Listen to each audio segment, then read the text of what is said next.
live at 2011 Conference USA Media Day. I'm Dan Harrelson alongside Nick Taylor. And now we have the pleasure of speaking with SMU head football coach June Jones. How are you doing today? Doing okay, guys. Well, another season.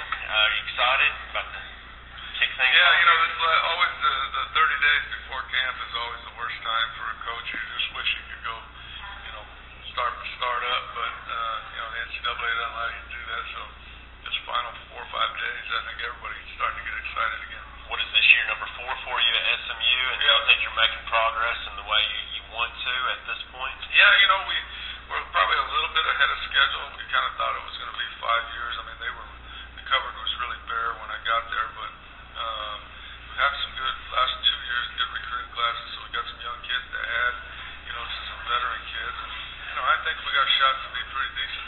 Well, Coach, obviously, everyone knows about the running sheet success you had in Hawaii, and even with the Falcons, going to the playoffs. Talk about, if you will, the progressions and the reads a quarterback has to know how to make to learn that offense. I know this is a loaded question, but just basic fundamentals.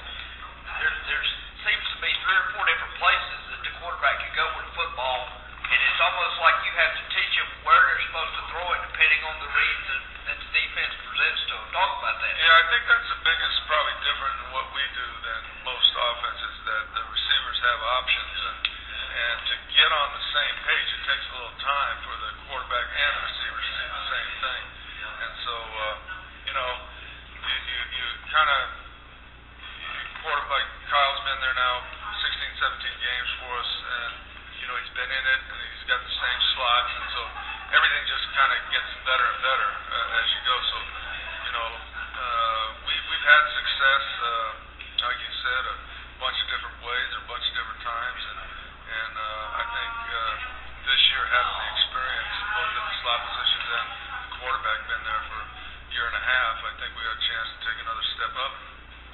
When you implemented this high spread passing attack at Hawaii, what was your mindset in visualizing, hey, let's go 5 wide just about every down, even if we're on the 4 or 5 yard line? Is it that quarterback mentality that you have, or is that just I think that will win games? Well, it's proven that we've won a lot of games. Right. It neutralizes the field when you're playing teams that are better than you, which seems like every job I've had has been in that condition, that where the other teams are better. We play 4 wideouts. Most colleges are playing 5 wideouts now. I'm conservative. I'm playing 4. But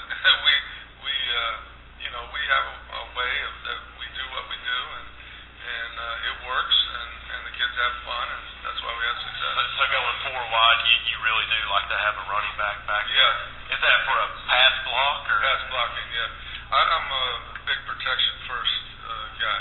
Now, when you go out on the recruiting trail and you need that little scat back, that running back, do running backs maybe sometimes get scared away since you do like to throw the ball? Not really.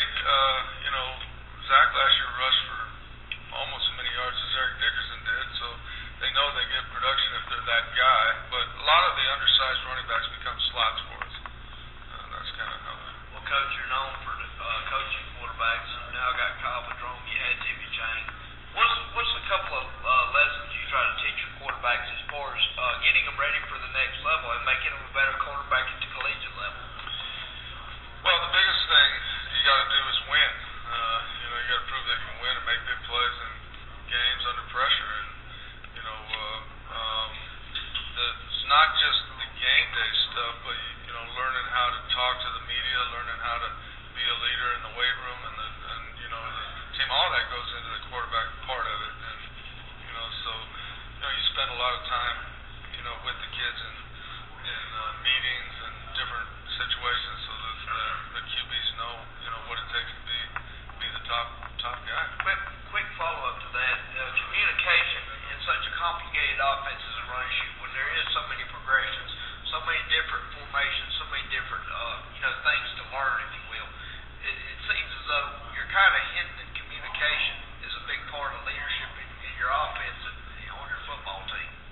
Well, I think that's true on any system, but it probably for us is a little bit more that way with the quarterbacks and receivers. But it does. Our system is going to work. If you can play quarterback, you can play in our system. And Joe Montana would have been a great quarterback, and what we do, Jim Kelly proved that he could be maybe the best ever in our stuff, and went on to the National Football League, was the best in their stuff.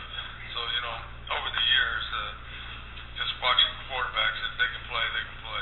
Doesn't matter what you say. You go to a lot of quarterback camps? No. You don't? No, we look at a lot of tape.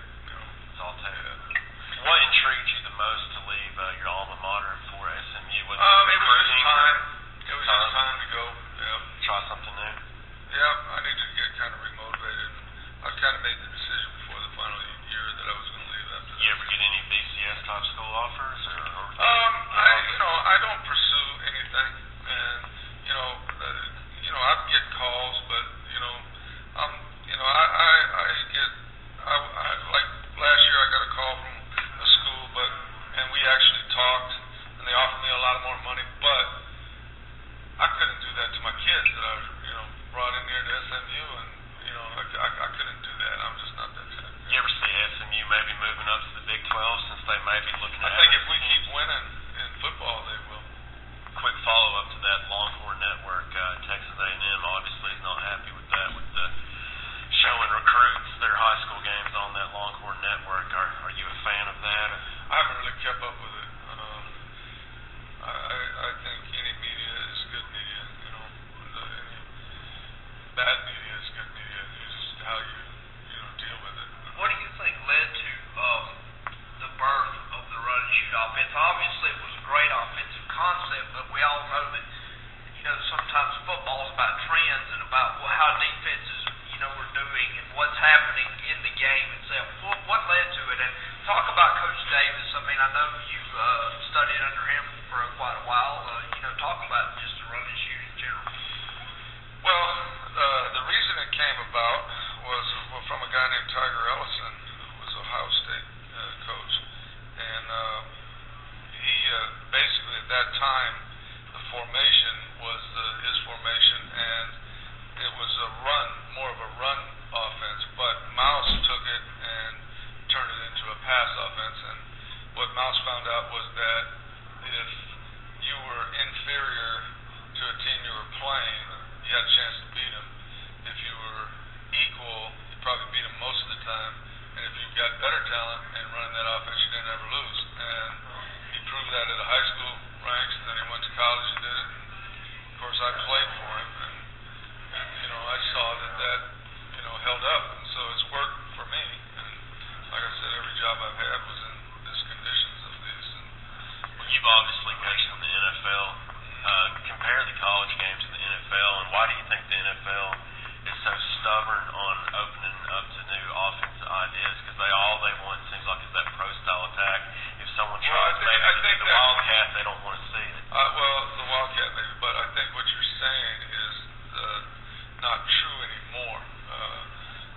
If you watch any of the games, the teams that win spread the field out now. And 30 years ago, or 20 years ago even, you didn't see anybody do that. I mean, Tom Brady lined up and beat the San Diego Chargers a couple years ago, just played 4 or 5 wideouts the whole game, and they never would have beat them if they had done that day.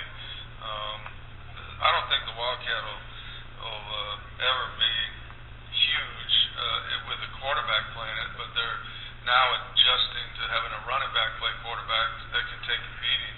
I don't think you'll see the spread, where the quarterback, they get killed in the National Football League. We see coaches like you, Coach Saban, Coach Spurrier, a few others explore the opportunity in the NFL, but it just seems like the college game is so much better, don't you think? Even though that they can't. I like it both. I was in the NFL for 20 years, and I loved it. I don't have anything. I mean, this is one of the greatest times of my life, playing and coaching. College football is great. I think college football right now is how the NFL was in the 70s when I was playing, the 80s when I was playing. The NFL should change with free agency, but in